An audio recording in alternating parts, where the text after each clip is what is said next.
Cops beat a black girl for resisting, claiming she was defiant and dangerous. The officers had no idea who her father was, the director of the FBI himself.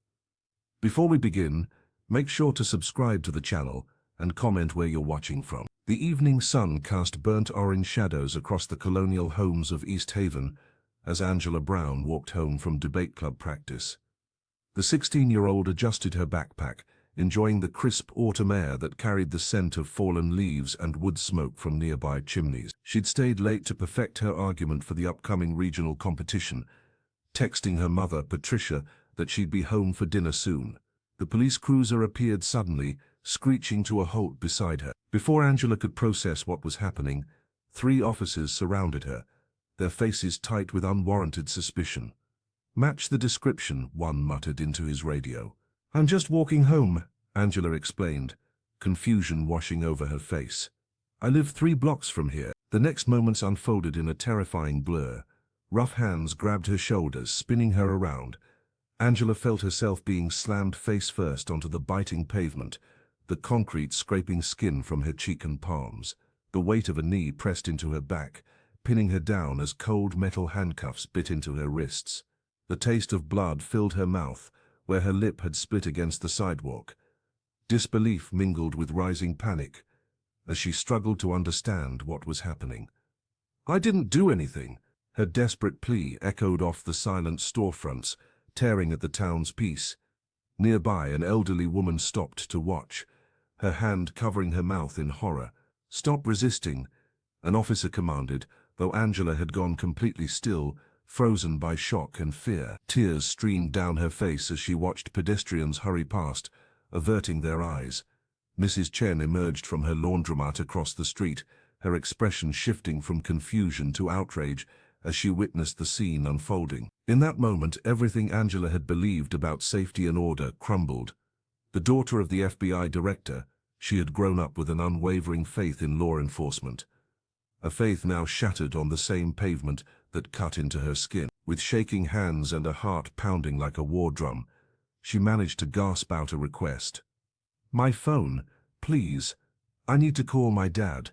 One officer scoffed, but reluctantly retrieved her smartphone from where it had fallen. Angela's fingers trembled so violently she could barely navigate to her contacts. Finally, she pressed the call button, connecting to the one person who could turn the tide. Her father, Samuel Brown, the director of the FBI. As the phone rang, Angela caught sight of Miss Yin holding up her own device, apparently recording. The teenager closed her eyes, praying someone would believe what was happening to her. Samuel Brown answered on the first ring, his voice cutting through the static like a blade. "Angela, what's happening?" The FBI director's tone shifted from fatherly concern to cold authority as his daughter's terrified sobs reached him through the phone. In the background, he could hear shouting and the unmistakable sound of handcuffs clicking shut. "They're hurting me, Dad," Angela managed between gasps. "I didn't do anything." Samuel's hand tightened around his device. "I'm coming for you. Stay on the line." With his other hand, he was already typing commands into his secure terminal, mobilizing a response team. Within 17 minutes, a time frame that would later become significant in the investigation, 4 black SUVs carrying federal agents were crossing the town limits into East Haven. The local police had no warning. They were still processing Angela at the station, taking their time with paperwork, when the glass doors burst open. Special Agent Marcus Reynolds, Samuel's most trusted lieutenant, led the team into the precinct with federal badges raised high. "FBI." Everyone stepped back from the brown girl. Now, the East Haven officers froze, recognition and fear dawning on their faces as they realized whose daughter they had roughed up on that quiet autumn street. The desk sergeant fumbled with his radio, trying to alert someone higher up the chain, but it was too late. Patricia Brown arrived moments later, her normally composed demeanor replaced by raw maternal fury. She pushed past 2 officers to reach her daughter, examining the bruises forming on Angela's face with gentle fingers. "You'll all answer for this," she whispered, loud enough for everyone to hear. While Angela was being checked by a medic, Agent Reynolds requested access to the security footage. The precinct captain, suddenly cooperative, led him to their monitoring room. But when they pulled up the files from the street cameras and booking area, every recording showed the same thing. Digital snow, corrupted data, timestamps that jumped forward mysteriously. "Someone's erased them," Reynolds said, his expression grim. "All of them." Within the last hour, Samuel arrived personally as the sun was setting, his government vehicle pulling up outside the station with quiet authority. He didn't raise his voice when he entered. He didn't need to. The director's presence sent officers scattering to corners, suddenly finding paperwork that needed urgent attention. "This isn't over," he told the police chief, who had finally appeared from a conveniently timed meeting. "Someone here knows exactly what they did, and someone knew exactly how to cover it up." As the Brown family left the station, the lights of East Haven seemed dimmer somehow. What had begun as a brutal encounter on a sidewalk was revealing itself as something far more calculated, the first visible thread of a conspiracy woven deep into the fabric of the town. Patricia Brown moved with purpose through the crowded church hall, her voice steady despite the storm raging inside her. Within 3 hours of Angela's assault, she had mobilized every member of the East Haven Baptist congregation. The pews overflowed with concerned neighbors, their faces illuminated by flickering candles as gospel hymns rose to the vaulted ceiling. "We will not be silenced," Patricia declared, her words carrying the weight of both mother and community leader. She squeezed the hand of Reverend Charles Wright, who nodded solemnly before leading the assembly in prayer. But Patricia's true campaign unfolded away from public view. Between hymns and testimonials, she slipped into the church office to make calls to city council members she'd known for years. Her network, built through countless charity drives and community events, now served a more urgent purpose. "This isn't just about my daughter," she whispered during one such call, leaning against stained glass that cast blue shadows across her determined face. "It's about every child in East Haven who deserves to walk these streets without fear." By midnight, Patricia had secured private meetings with 3 council members and arranged for legal counsel through church connections. Her husband might command federal agents, but here in East Haven, her quiet influence ran just as deep. Across town, Jasmine Williams sat at her desk, staring at her laptop screen without seeing it. The ambitious teenager had been working on her scholarship application when news of Angela's attack reached her. Now the essay about community leadership felt hollow in her hands. Jasmine closed her eyes, remembering what she'd seen 2 months ago. Officers laughing as they deleted footage from the station's security system after roughing up a homeless man. She'd been there delivering food with her mother, glimpsing something she wasn't meant to see. "It's not your fight," she whispered to herself, the same words her parents had cautioned when she'd mentioned reporting it. With her brother's college tuition already stretching family finances thin, the prestigious Harrington Scholarship represented Jasmine's only path to the university of her dreams. She picked up her phone, seeing 3 missed calls from Angela. Guilt twisted in her stomach. Her silence about the police station's practices now felt like betrayal, yet speaking up might cost her everything she'd worked for. The scholarship committee chairman was the mayor's brother-in-law, a connection that suddenly felt dangerous rather than fortunate. Jasmine's fingers hovered over her phone, torn between loyalty to her best friend and the future she'd planned so carefully. Outside, sirens wailed in the distance, a reminder that in East Haven, neutrality was becoming impossible. Missing Chen stood frozen at the window of her laundromat, the rhythmic hum of washing machines behind her contrasting sharply with the violence unfolding on the street. Her fingers gripped the windowsill as she watched 3 officers force Angela Brown to the ground. The teenage girl's cries carried across the empty street, slicing through the evening air. "This is not right," Mrs. Chen whispered to herself, her heart racing. Without hesitation, she rushed to the back room where she kept her personal belongings. The laundromat owner had always been tech-savvy despite her age, a quality her regular customers often marveled at when she helped them troubleshoot their phones while they waited for their laundry. She grabbed her tablet and the solar-powered transmitter she'd purchased after reading about citizen journalism. Mrs. Chen had installed the device on the roof last summer, anticipating it might someday prove useful in their small town.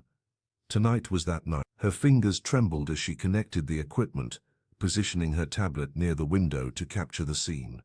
"People must see this," she muttered, adjusting the angle. The live stream began to connect, buffering as it sought a signal. On screen she could see Angela being handcuffed, the officer's movements rough and deliberate. Just as the connection stabilized, the sky opened up. What had been a clear autumn evening suddenly transformed into a downpour, rain hammering against the roof with unexpected fury. Mrs. Chen glanced upward, worry creasing her brow. Her transmitter relied on solar power with minimal battery backup, a design flaw she hadn't considered until this moment. The screen flickered once, twice, then went dark. "No, no, no," she cried, tapping frantically at the device. The connection was gone, the moment lost. Outside, the police cruiser's lights flashed through the rain as they drove away with Angela. Mrs. Chen slumped into a chair, the weight of failure heavy on her shoulders.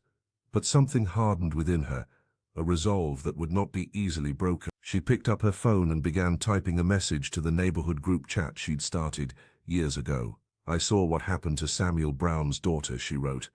"They don't want us to see, but we must be each other's eyes now." By morning, her message had reached dozens of neighbors. Within days, it became hundreds. The laundromat transformed into an unofficial meeting place where concerned citizens would gather, ostensibly to wash clothes, but really to share information and plan.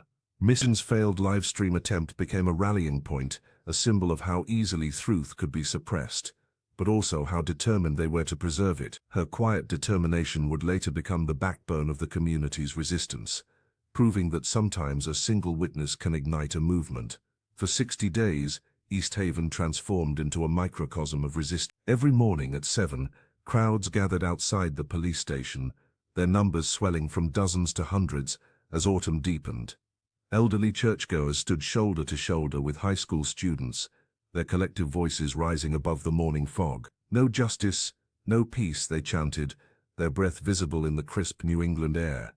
Patricia Brown often led these gatherings, her unwavering faith giving strength to those around her. The mother who once organized bake sales now coordinated protest schedules and safety marshals with military precision. The pressure yielded results. City council members, facing unprecedented public scrutiny, voted to freeze police funding pending a full investigation. The decision sent tremors through local government, with 3 senior officials resigning in protest. For Angela, watching from her bedroom window as news crews descended on their once quiet street, victory tasted both sweet and bitter. "They're starting to listen," Samuel told his daughter one evening, his voice weary from endless phone calls with Washington. He squeezed her hand across the kitchen table, the weight of his position at the FBI evident in the new lines etching his face. But East Haven's power structure fought back with calculated precision.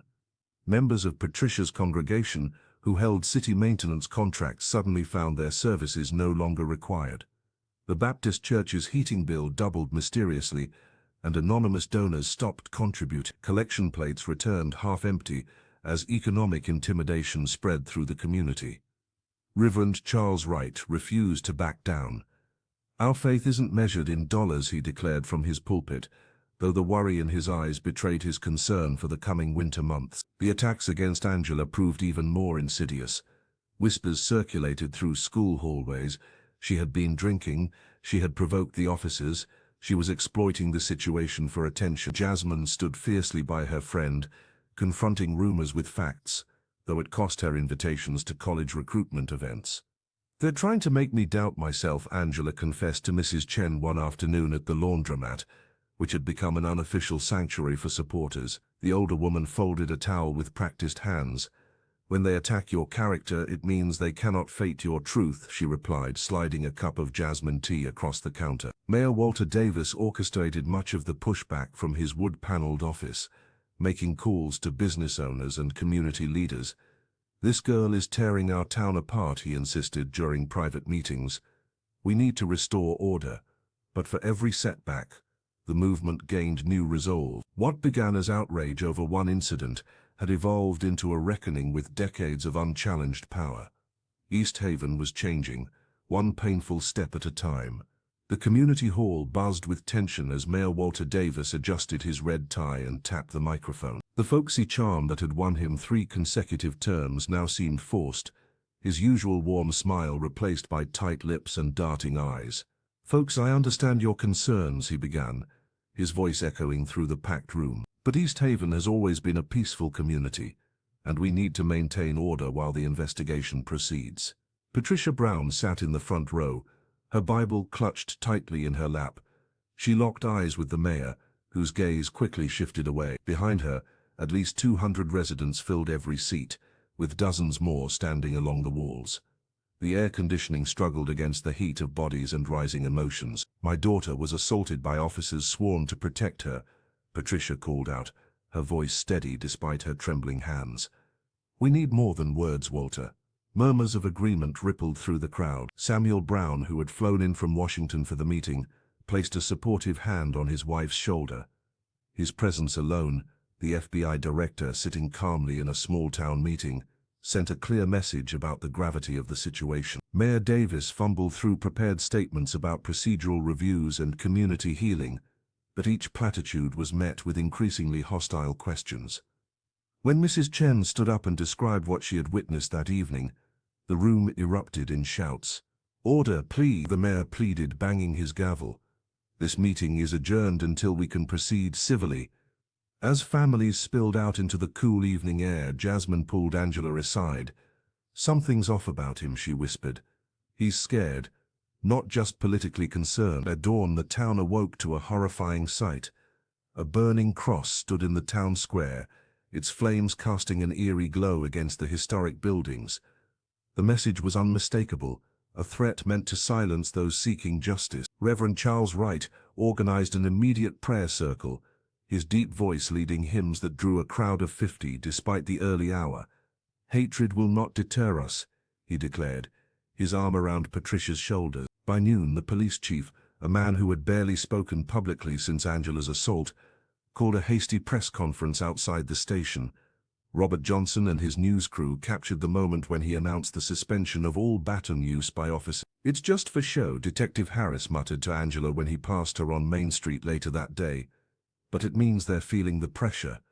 Angela nodded, understanding that symbolic gestures often preceded real change or desperate attempts to prevent it. Angela Brown was heading home from the library, her backpack heavy with research materials, when a black sedan pulled alongside her. The window rolled down to reveal Detective David Harris, the same officer who'd led the interrogation after her assault. Her muscles tensed, ready to run. "I need 5 minutes," he said, his voice lacking its usual authoritative edge. Not as a cop, as someone who's seen enough. Against her better judgment, Angela followed him to a bench in the empty park. The detective glanced nervously over his shoulder before producing a small flash drive from his jacket pocket. "Everything's on here," David explained, pressing it into her palm. Internal memos, deleted emails, the original incident reports before they were altered. Angela stared at the tiny device. "Why would you help me? You were there that night." The detective's face tightened. "Mayor Davis is cleaning house. Anyone who doesn't play along with his version of events will be gone after the election, including me." He paused, swallowing hard. "But that's not why I'm doing this. My daughter's your age. I keep seeing her face when I think about what happened to you." As Angela tucked the flash drive into her pocket, memories flooded back. 3 weeks earlier, she'd spotted torn paperwork in the municipal trash while walking past City Hall. The fragments mentioned community redevelopment and future projects requiring full cooperation from law enforcement. She'd thought nothing of it then. "The mayor's planning to demolish half of East Haven's historic district," David continued. "New luxury condos, shopping centers, all needing approval from people who might ask too many questions. Your incident became the perfect opportunity to identify who's loyal and who isn't." Angela's mind raced. "So this was never just about covering up police brutality. It's about power, money, and who gets to decide East Haven's future," he replied. "Your father's FBI connections scared them, but they're counting on bureaucracy to slow him down until after the election." The detective stood to leave. "I can't be seen with you again. Use what's on that drive carefully. They're watching all of us." As David Harris walked away, Angela realized the rules had changed. This wasn't just her fight anymore. It was a battle for East Haven's soul. With trembling fingers, she texted Jasmine Williams, "Meet me at Mrs. Chen's. Bring your laptop." Everything just changed. The small flash drive felt impossibly heavy in her hand. a digital key to unlock the truth that powerful people wanted buried forever. Jasmine Williams hunched over her laptop in the corner of Mrs. Chen's laundromat, the blue glow illuminating her determined face. For weeks, the guilt of her silence had eaten away at her. She'd known about irregularities at the police station, rumors of evidence tampering, whispers among officers, but had kept quiet to protect her scholarship chances. "I think I found something," she whispered to Angela Brown, who was folding warm towels nearby. Jasmine turned her screen to show blueprints of the community hall she'd obtained from a reluctant volunteer at the city council office. "Look at this section here, it doesn't match the public record." Angela leaned closer, her finger tracing the mysterious room marked only as storage on the basement level. "You think that's where they're keeping the evidence?" "Oh, not just evidence," Jasmine replied, her voice dropping further. "I think they've got a whole separate server system down there. That's why we couldn't find the original footage. It never entered the main police network." Mrs. Chen approached, wiping her hands on her apron. The laundromat owner had become their unexpected ally after her live stream attempt had been thwarted. "Server needs power, cooling system. I noticed extra air conditioning units installed last year when I was delivering clean tablecloths for the mayor's dinner." The three huddled closer as Jasmine pulled up more documents. "The electrical consumption for that building has tripled in the past 18 months, she explained. "Way more than LED lighting upgrades could account for." Angela's phone buzzed, a text from her father. Samuel was warning her to be careful. His position at the FBI was becoming increasingly precarious as political pressure mounted. She tucked the device away, more determined than ever. "Even if we're right about the server, how do we get in?" Angela asked. "That place has biometric security now." Mrs. Chen reached into her pocket and pulled out a plastic card, faded but intact. "I cleaned there for 7 years before opening this place. Emergency maintenance pass. They never asked for it back." Jasmine's eyes widened. "Would it still work?" "Maybe not alone," Mrs. Chen said thoughtfully. "But with your computer skills, we might have chance." The plan took shape between loads of laundry and the rhythmic tumbling of dryers. Jasmine would create a temporary system override. Mrs. Chen would use her pass, and Angela would document everything. It was dangerous if caught. Jasmine could lose her scholarship, Mrs. Chen her business, and Angela could face further retaliation. "My brother gets threatened at school every day because of me standing with you," Jasmine said softly to Angela. "I need to make that mean something." Angela squeezed her friend's hand.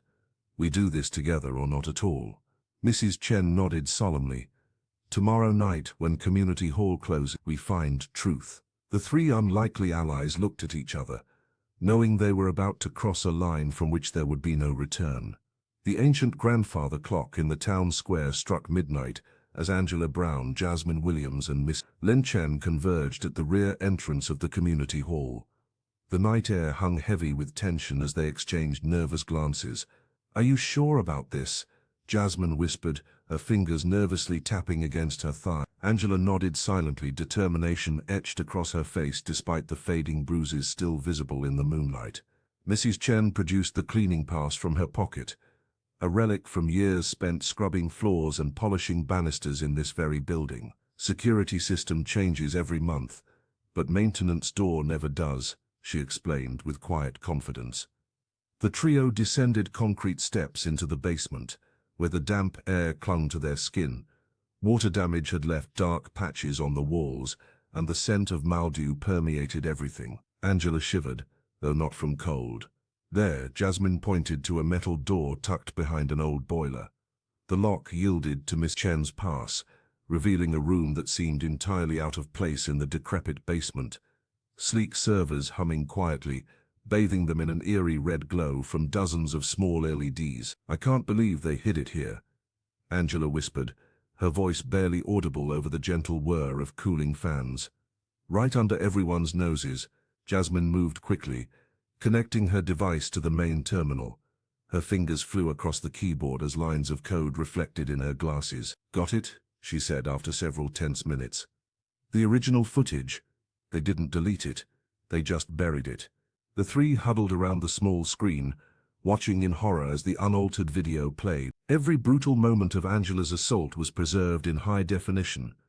The officers' faces clearly visible, their badges unobscured, their actions unmistakable. The doctored version shown to the public had blurred faces, edited timestamps, and missing segments that changed the entire narrative. They knew exactly what they were doing, Mrs. Chen murmured, her hand covering her mouth in shock. Angela stepped back, her legs suddenly unsteady. The truth was finally before her, undeniable and raw. The system she'd been raised to believe in, the same system her father had dedicated his life to upholding, had betrayed her completely. The realization crashed through her like a physical blow. "What now?" Jasmine asked, looking to her friend for direction. Angela stared at the screen, her reflection ghostly in its glow. The question that had been haunting her for weeks now demanded an answer. Was she willing to risk everything? Her father's career, her mother's standing in the church, Jasmine's scholarship prospects, even missing safety to expose this corruption. The server lights blinked steadily, waiting for her decision. Robert Johnson adjusted his tie for the 5th time that morning, his eyes darting nervously between the clock and the flash drive in his hand. For 23 years, he'd been East Haven's trusted voice, his silver-streaked hair and warm baritone, as familiar to locals as the town's annual Thanksgiving parade, where he always served as master of ceremonies. 5 minutes to air, his producer called. Angela Brown sat in the waiting area, her fingers tapping anxiously against her knee. She'd trusted Robert with the unedited footage, the truth that would vindicate her and expose the police department's brutality and subsequent cover-up. "It's going to be okay," Robert assured her, though his smile didn't reach his eyes. "The people deserve to see this." The studio lights warmed as cameras prepared to roll. Robert inserted the flash drive, watching as the horrific footage loaded onto the broadcast system. The images were unmistakable, Angela pinned to the ground, officers using excessive force, the timestamp matching her account perfectly. 30 seconds, the floor director announced. Robert took his position, adjusting his notes one final time. The red light blinked on, and he began his familiar introduction. "Good morning, East Haven. Today we bring you exclusive footage that may change everything you thought you knew about." The studio plunged into darkness. Monitors flickered and died. The emergency lights cast eerie shadows across bewildered faces. "What's happening?" Angela demanded, rushing into the studio. The technical director frantically worked the controls. "Everything's dead. The transmission's completely cut." Minutes later, the station manager emerged from his office, phone in hand. "Mayor Davis sends his regrets about the technical difficulties, says we should focus on the upcoming winter festival instead." Robert's face drained of color. He knew exactly what had happened. His grandfather had wired this station decades ago, creating a legacy of honest reporting. But last month, a team of maintenance workers had spent 2 days upgrading their systems right after Robert had questioned the mayor at a press conference. "I'm sorry," he whispered to Angela, shame burning in his chest. "They threatened my pension, my home. They know about my daughter's medical bills." Angela stared at him, the bitter taste of betrayal mixing with a new realization. East Haven's corruption ran deeper than she'd imagined, reaching into every institution she'd once trusted. "My father's influence has limits here," she said quietly. "We need to go bigger beyond local news, beyond East Haven itself." As they left the darkened studio, Robert's guilt followed like a shadow. For Angela, the sabotaged broadcast wasn't just another setback. It was confirmation that her fight for justice would require allies far beyond the boundaries of her small town. The town hall meeting was packed to capacity, with residents spilling out into the hallways of East Haven's community hall. Angela Brown sat in the 3rd row, her heart pounding against her ribs as Mayor Walter Davis droned on about proper procedures and ongoing investigations. She exchanged a knowing glance with Jasmine Williams, who gave an almost imperceptible nod from her position near the audio-visual booth. "Now, regarding the unfortunate incident with Miss Brown," the mayor continued, his folksy charm on full display, "we must allow the system to work as intended." Angela rose to her feet. "The system isn't working, Mayor Davis. It's hiding the truth." The community leader's smile faltered. "Young lady, this isn't the appropriate time." "Then when is?" Angela's voice carried through the oak-paneled room. "When the evidence disappears completely, As planned, Jasmine's fingers flew across her device. The projection screen behind the mayor suddenly flickered to life, cutting off his rebuttal. The unedited footage from that autumn evening played in high definition. Angela being thrown to the pavement, officers striking her repeatedly as she screamed that she'd done nothing wrong. Gasps rippled through the crowd. Patricia Brown covered her mouth, tears streaming down her face as she witnessed the full brutality against her daughter for the first time. Reverend Wright placed a steadying hand on her shoulder. "Turn that off immediately," Mayor Davis shouted, but his authority had evaporated. The footage continued, showing clearly how the officers had fabricated resistance where there was none. Mrs. Chen stood up from her seat. "We all deserve to know what happened to this child." The room erupted in shouts and cries of outrage. Parents clutched their teenagers closer. Elderly residents shook their heads in disbelief. Detective Harris, standing against the back wall, lowered his eyes, unable to watch his colleagues' actions. Suddenly the audio cut out. Though the damning images continued to play, Jasmine frantically worked her device, but the damage was done. Too many residents were simultaneously uploading the footage to social media from the library basement below, overloading the building's outdated network. In the momentary confusion, Angela watched Mayor Davis's carefully constructed facade crumble. Panic etched across his face as he realized his political career was imploding in real time. His eyes darted toward the emergency exit. "You knew," Angela said, her voice cutting through the chaos. "You've known all along." The mayor's expression confirmed what everyone now suspected. The cover-up went straight to the top. Samuel Brown, who had been observing silently from the doorway, stepped forward. The FBI director's presence sent a ripple of whispers through the crowd. East Haven would never be the same after tonight. Mayor Walter Davis stood petrified at the podium, his folksy charm evaporating under the harsh glare of truth. The projection screen behind him still flickered with images of Angela's assault, evidence he had personally helped suppress. His mouth opened and closed like a fish out of water, no rehearsed platitudes coming to his rescue. "Resign! Resign!" The chant began in the back corner of the town hall and spread like wildfire through the packed room. Elderly residents who had voted for Davis for decades now stood with fists raised. Parents who had trusted him with their children's safety now demanded accountability.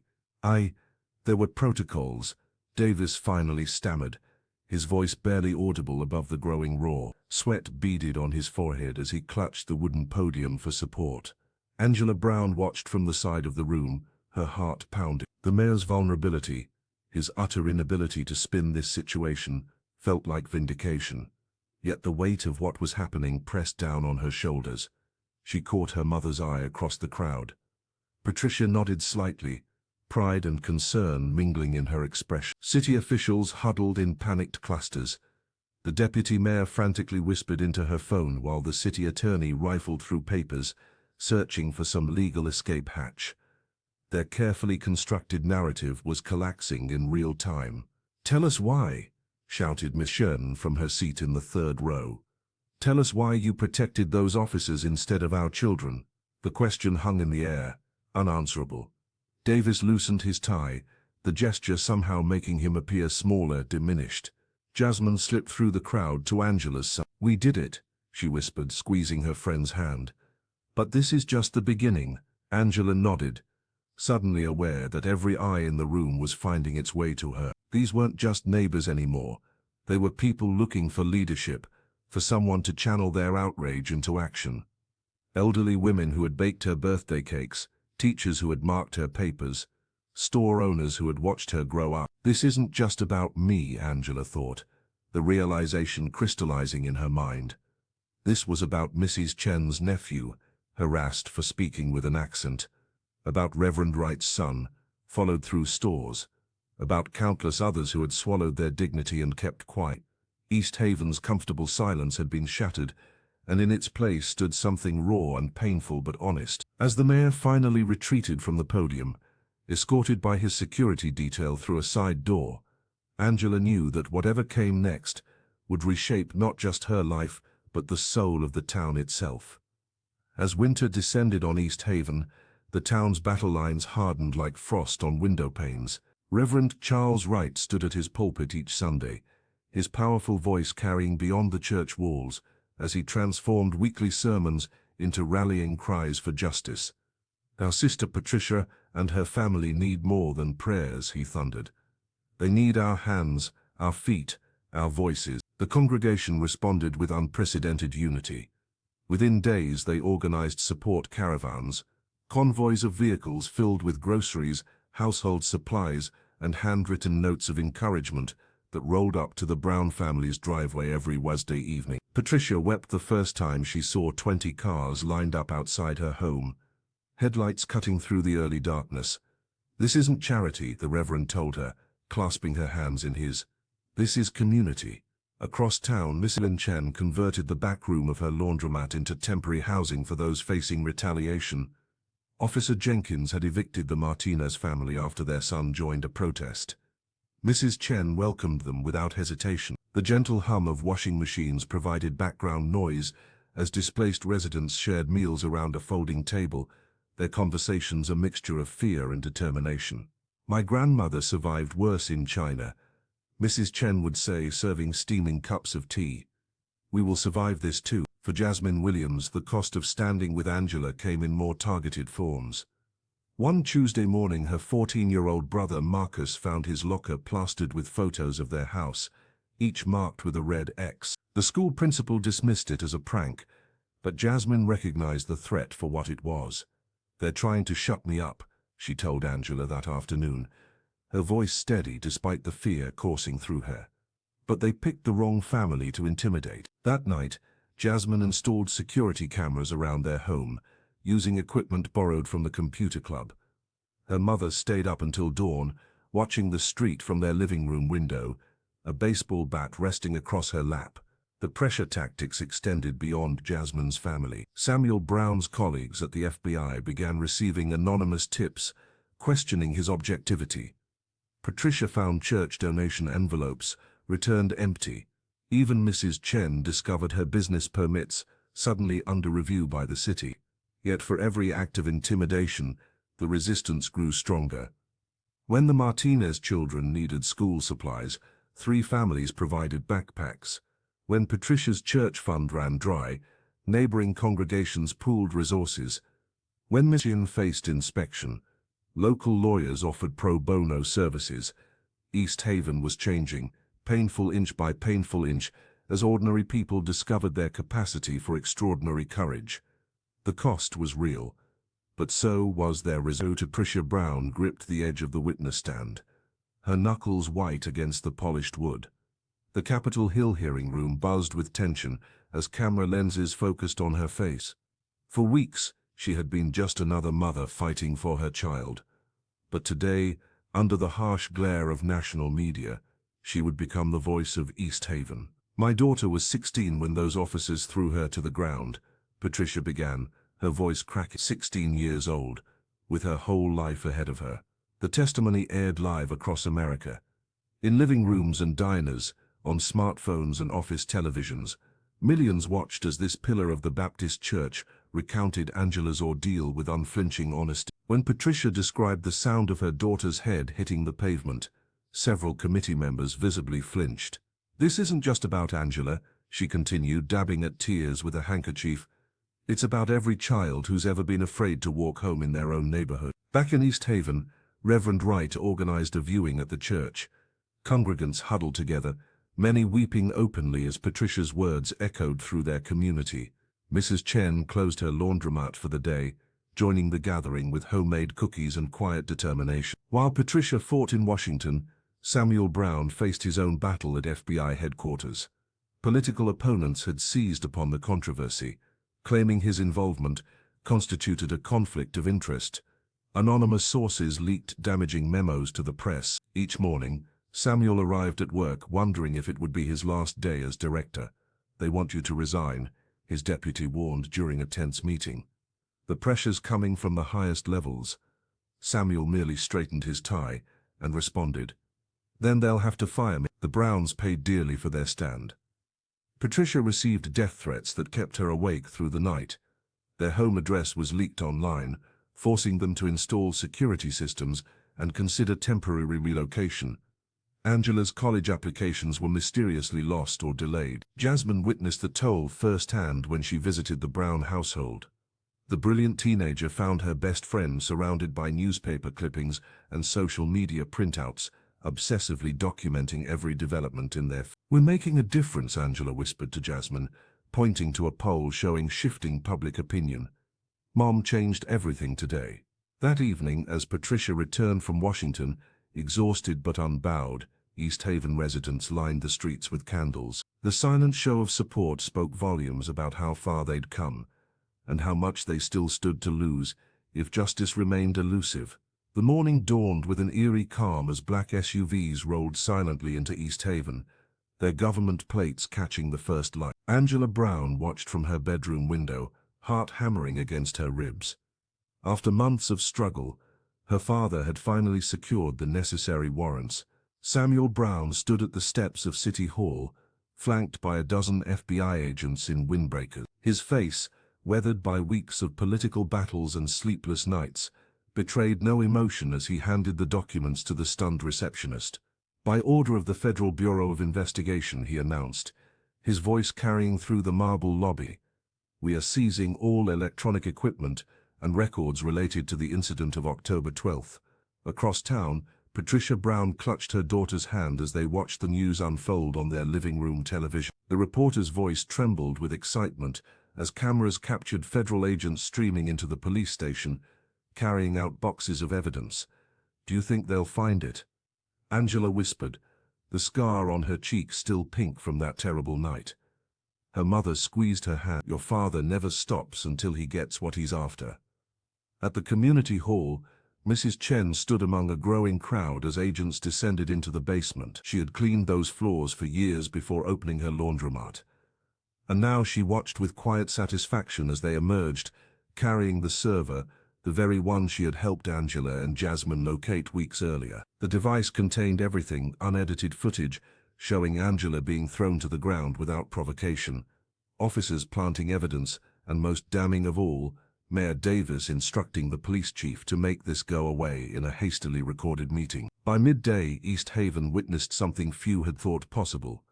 Police Chief Gregory Wilson was escorted from his office, wrists bound in metal restraints, his face, once the picture of authority, now crumpled in defeat as he was guided into a federal vehicle. Minutes later, Mayor Walter Davis emerged from City Hall. Similarly restrained, the folksy charm that had won him 3 terms had vanished, replaced by a mask of rage and fear. The crowd that gathered grew by the minute, church members, shopkeepers, students from Angela's school. Jasmine Williams pushed to the front, phone raised high to capture every moment. "They actually did it," she breathed, turning to Angela with tears in her eyes. Reverend Wright stood nearby, his deep voice leading the spontaneous prayer circle that formed on the courthouse steps. For Angela, watching the architects of her suffering face consequences felt both vindicating and surreal. The system that had failed her so completely had finally, through persistence and courage, been forced to bend toward justice. As the vehicles pulled away carrying the disgraced officials to face federal charges, a cheer erupted from the gathered citizens of East Haven. A community forever changed by one girl's refusal to be silenced. The church bells of East Haven's Baptist Church pealed across town, their joyful sound washing over streets that had known only tension for months. A collective exhale seemed to ripple through the community as news spread of the arrest. The sweet taste of justice mingled with the bitter recognition that their peaceful town had harbored such corruption all along. Patricia Brown stood on the steps of the church, her eyes glistening with unshed tears as congregants embraced one another. The aroma of burnt coffee wafted from the church hall where Reverend Charles Wright had hastily organized an impromptu gathering. After months of prayer vigils and organizing, their faith had been rewarded. "It's over," someone whispered, though everyone knew it wasn't truly over, just transformed into something new, something hopeful. At the Brown family home, Angela stood on the front porch between her parents, watching as neighbors and reporters gathered on their usually quiet street. Samuel Brown placed a protective hand on his daughter's shoulder, his FBI credentials hanging visibly from his belt. No longer a source of conflict, but a symbol of the system working as it should. "I never thought I'd see this day," Angela said softly, the scars on her face catching the afternoon light. The physical wounds were healing, but the 16-year-old's eyes held a maturity that hadn't been there before. Miss Chen arrived with a basket of freshly baked cookies, her laundromat closed for the day in celebration. For strength, she said, pressing the warm basket into Patricia's hands. You will need it for rebuilding. Jasmine Williams pushed through the crowd, her laptop bag slung over her shoulder. The young hacker had barely slept in days, but her smile was radiant as she bounded up the steps to embrace her best friend. They're saying your dad might get a commendation, she told Angela, squeezing her hand. Neighbors who had once averted their eyes now approached with casseroles and handshakes. Cars slowed as they passed, drivers honking in solidarity. Even those who had remained silent throughout the ordeal seemed eager to be counted among the supporters now. A local television crew set up across the street, Robert Johnson noticeably absent from their ranks. The news anchor had resigned that morning, his complicity weighing too heavily to continue. As dusk settled over East Haven, the Browns remained on their porch, watching as fireflies began to dance in the yard. For the first time in months, Angela felt her shoulders relax. The fear that had become her constant companion began to loosen its grip. Hope felt fragile, perhaps, but real. The halls of East Haven High no longer felt like a battleground to Angela Brown. 3 months after the arrests, she walked through the corridors with her head held high, though the occasional whispers still followed. The partial scholarship she'd received, ironically from a community foundation established to foster civic engagement, felt like both validation and a quiet apology from a town that had failed her. On Tuesday afternoons, Angela and Jasmine Williams would meet in the library, their friendship deeper than before. They'd survived something few 16-year-olds could comprehend. Where once they'd shared gossip and homework tips, they now exchanged knowing glances when discussions of justice systems arose in government class. Sometimes I still can't sleep, Angela confessed one day as they walked home. I keep seeing their faces, the office. Jasmine squeezed her friend's hand. But you changed everything, Angie. You did what most adults wouldn't dare. The young hacker had paid her own price. Her brother still faced occasional taunts at the middle school, but the threats had subsided as the town's new leadership made it clear that retaliation wouldn't be tolerated. Her college applications now included essays about ethical technology use and community accountability, topics she understood better than most adults. Across town, Mrs. Chen's laundromat had transformed. Between the humming washers and dryers, neighbors gathered on mismatched chairs, sipping tea from chipped mugs.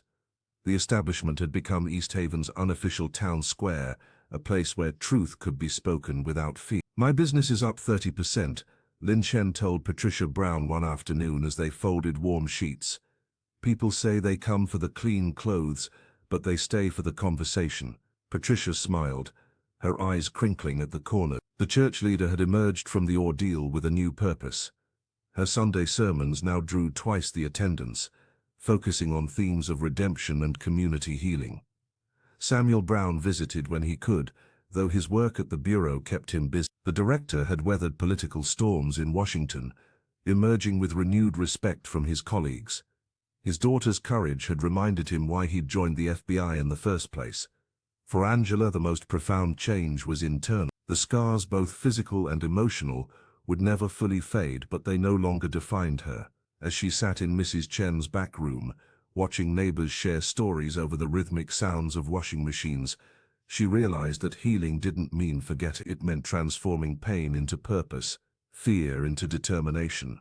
East Haven was learning this lesson alongside her, one conversation at a time. The East Haven Police Department, once a symbol of unchecked tech, underwent a transformation that few residents had dared to imagine. The newly established Civilian Review Commission, co-chaired by Patricia Brown and Reverend Charles Wright, became the cornerstone of reform. Their first order of business was dismantling the department's outdated use of force protocols, replacing them with community-centered guidelines that emphasize de-escalation and accountability. This isn't about punishment, Patricia explained during a packed town meeting at the Baptist church. It's about rebuilding what was broken. Her voice, steady and resolute, carried the weight of personal experience as she addressed officers and citizens alike. The mother who had once feared for her daughter's life now commanded respect from both sides of the divide. Reverend Wright's contribution proved equally vital. His pastoral approach helped heal wounds between officers willing to embrace change and community members hesitant to trust again. Revolution requires truth first, he often reminded the commission, then justice, then healing. The reforms weren't merely cosmetic. Every officer underwent mandatory retraining, body cameras became non-negotiable, and a transparent complaint system allowed citizens to track investigations from filing to resolution. Perhaps most significantly, the Commission established a recruitment initiative targeting East Haven's diverse neighborhoods, ensuring the department would better reflect the community it served. Meanwhile, in Washington, Samuel Brown weathered the political fallout from his unorthodox intervention. Congressional hearings questioned his judgment in deploying federal resources to a local matter, but the FBI director stood firm. When justice is at stake, jurisdiction becomes secondary, he testified, his authoritative presence silencing even his harshest critics. The evidence recovered from the hidden server vindicated his actions, and his standing within the Bureau gradually solidified. National media outlets descended upon East Haven, transforming the quiet New England town into a case study for police reform. Major networks interviewed Patricia and Reverend Wright, while policy experts analyzed the Commission's framework as a potential model for other communities. For Angela's father, the professional victory came with personal cost. Samuel had risked everything, his career, his reputation, the very institution he led for his daughter. That choice, made in a heartbeat when he answered her desperate call, had rippled outward to change countless lives. As winter settled over East Haven, the town that had once made headlines for brutality now garnered attention for its remarkable recovery. Visitors from neighboring states arrived to observe commission meetings, taking notes and asking questions about implementing similar reforms in their own communities. What had begun as one family's fight for justice had evolved into something far greater, a blueprint for accountability that transcended East Haven's boundaries. The bitter December winds swept through East Haven, carrying the scent of wood smoke and pine as residents embraced the changing season. At the public basketball courts, the rhythmic bounce of balls and squeaking sneakers had returned, sounds that had been absent during the town's darkest days. Angela Brown watched from the sidelines, her breath forming clouds in the frigid air, as Jasmine Williams sank a perfect three-point. "Still got it," Jasmine called out with a grin, her confidence restored after months of uncertainty. The girls had weathered the storm together, their friendship stronger for having been tested. Nearby, Patricia Brown distributed steaming cups of cocoa from a thermos, her familiar warmth drawing neighbors close. The Baptist Church's winter fundraiser had exceeded all expectations, with homemade pies and cookies selling out within hours. Reverend Charles Wright moved among the crowd, his deep laugh carrying across the courts as he shared stories with parishioners who had stood firm through the turmoil. "My grandmother always said a community is only as strong as its memory," Miss Chan remarked, pulling her scarf tighter against the cold. The laundromat owner had become something of a local hero, her quick thinking during the crisis earning her respect throughout East Haven. "We must remember both the pain and the victory." Samuel Brown made a rare appearance that afternoon. Having taken a weekend away from his FBI duties, he stood tall at the edge of the gathering, watchful but visibly more relaxed than he had been in months. When Angela caught his eye, he offered a subtle nod, their private acknowledgement of how far they had come. The street lamps flickered on as dusk settled over the town, casting long shadows across freshly fallen snow. Where once these lights had illuminated empty sidewalks abandoned by fearful residents, they now shone upon neighbors chatting on porches and teenagers trudging home from study groups. Detective Harris passed by the courts on his evening patrol, offering a respectful nod to the Brown family. His decision to come forward had cost him professionally, but earned him something more valuable: integrity. The reformed police department, now under new leadership, had implemented every recommendation from Patricia and Reverend Wright's commission. As night fell completely, the whispered prayers from evening services at the church mingled with laughter from the community center. East Haven had transformed its pain into purpose. The lamplight that once signaled danger now stood as beacons of collective vigilance, silent sentinels reminding everyone that justice, once awakened in their small New England town, would never again be allowed to slumber. Angela Brown stood on the porch of her family home, watching the winter sun cast long shadows across East Haven. The scars on her palms from when she'd fallen that autumn night had faded to thin white lines, much like the town itself, marked but healing. 6 months after the arrests, Angela still caught sideways glances at school. Some were admiring, others wary. The truth had divided East Haven, but it had also united it in unexpected ways.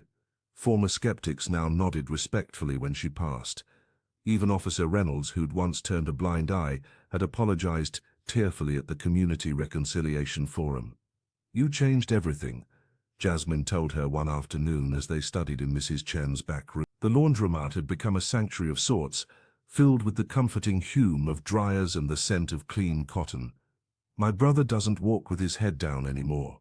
Patricia Brown had transformed. Once known primarily as Samuel's wife and a church volunteer, she now co-chaired the Police Oversight Committee with Reverend Wright.